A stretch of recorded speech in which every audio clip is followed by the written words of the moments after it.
యేసుక్రీస్తు నామములో మీ ఆత్మ రక్షించబడును గాక. ఆమేన్.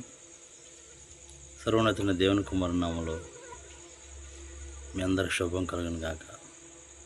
నా సహోదరులారా, మీరు గ్రహించండి, యేసు ప్రభువు వారు వేసవకాలం చనిపోలేదు, ఆయన శీతాకాలం చనిపోయారు. మీకు కొన్ని రుజువులు ఇస్తున్న పరిశుద్ధ గ్రంథంలోనే. అది సత్యమైన గ్రంథం కదా. మీరు గొర్రెల్లాగా ఉండొద్దు, దేవుని కుమారులాగా కుమార్తెలాగా ఉండండి. మీకు ఒక విషయం తెలియజేస్తున్నాను, చూడండి. యోహాను సువార్త 10వ అధ్యాయము 22, 23 వచనాలు చదవండి. అక్కడ మీకు శీతాకాలం అని క్లియర్గా ఉంటుంది. మరి అలాగే యోహాను సువార్త 18వ అధ్యాయము 18వ వచనం చదువుతాను, చూడండి. అప్పుడు చలివేయుచున్నందున దాసులను బంట్రోతులను అంటవేసి చలి కాచుకొనుచు నిల్చుండగా పేతురును వారితో నిలబడి చలి కాచుకొనుచుండెను.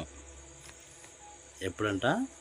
అప్పుడు చలివేయుచున్నందున దాసులు బంట్రోతులు మంట వేసుకొని చలి కాచుకుంటుంటే వాళ్ళ దగ్గరికి వెళ్ళి పేతురు గారు నిలబడి చలి కాచుకుంటున్నాడంట.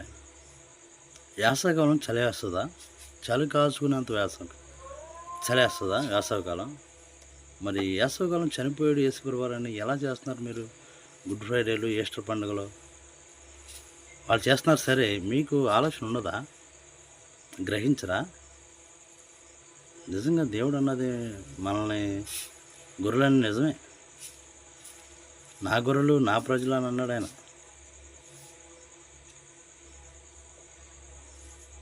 నిజమే, మీరు అలాగే చేస్తున్నారు. చాలా తప్పది. పరిశుద్ధ గ్రంథాలు మనం పరిశీలన చేయాలి. అనేక మందికి సత్యసువార్తను ప్రకటించాలి మనం. కాబట్టి సహోదరులారా, గ్రహించండి. ఇప్పటి నుంచి మానేసేయండి.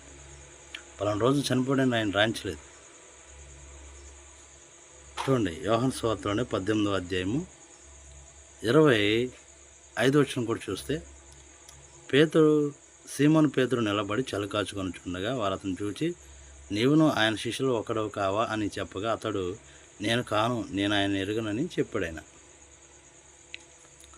అంటే ఆయన చనిపోయే ముందు చెప్తారు కదా ఒక మాట, నువ్వు నన్ను ఎరగనని ముమ్మారు చెప్తావని.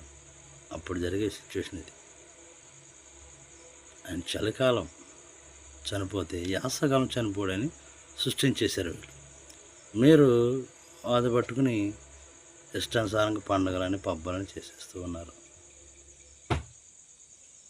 జాగ్రత్త, మీ ఆత్మను కాపాడుకోండి. ఆమేన్.